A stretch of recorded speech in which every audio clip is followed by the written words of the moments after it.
My name is Ben Fine, and my book is The Lazarus Operation. It's a political conspiracy book about two ordinary citizens who get caught up in a major political conspiracy that threatens to take down the American government, and they inadvertently get caught up in it, and they have to do the best they can to thwart it. The main character, there are two heroes. The first hero is a retired chemist, a recovering alcoholic who plays piano in a bar, and he uncovers the plot.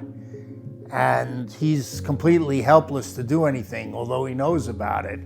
So he enlists the aid of the second hero, is Fred Giamatti, is a reporter for the New York Times, who's a friend of the first guy's named Eddie Lieb. He's a friend of Eddie Lieb's father.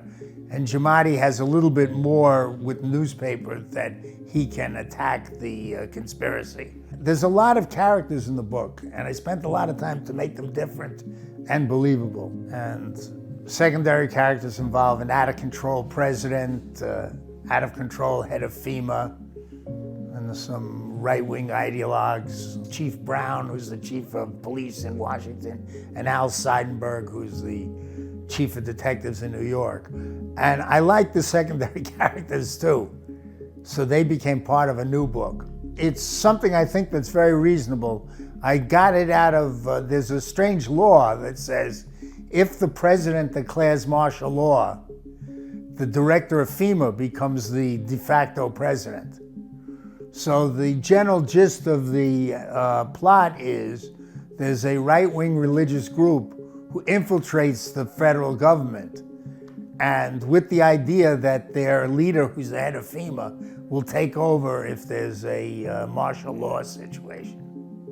They have assassination teams who are going to take down certain Supreme Court justices, and they're going to say it's a communist plot, and they're going to declare martial law to stop the communist plot, when really it's a bogus plot by them. This is actually my 14th book, but the other 13 are about mathematics. I'm a mathematician, professor of mathematics at Fairfield University. I've been there for 47 years with visits at Yale, NYU in Germany, University of California, and so on. So I've been writing and telling stories for years and years.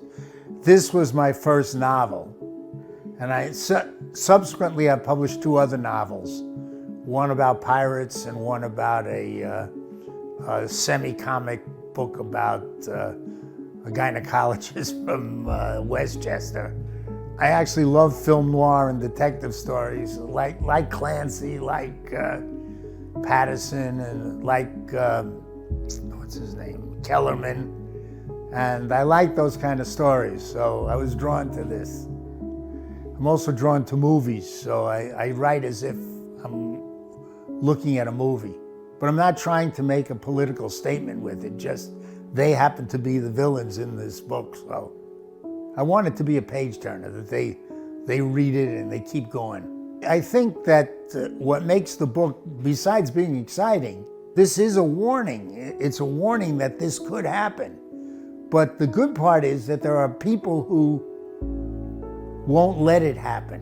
The heart of the book is to try to believe that there's a communist plot when it's fomented a different way. What they do is they infiltrate the government up to a point, and they think that, oh yeah, we've done everything perfectly. But there are people, the good thing about, I think, about politics in general is that there are people who will do the right thing. Number one, what I hope people get from this book is a page turner, something that will catch their interest, turn every page.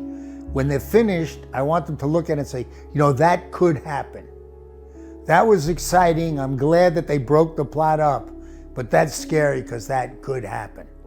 If people read the book, I want them to realize that I made it so that the characters could only do as much as they really could do. I mean, one guy didn't become a superhero to break the plot up.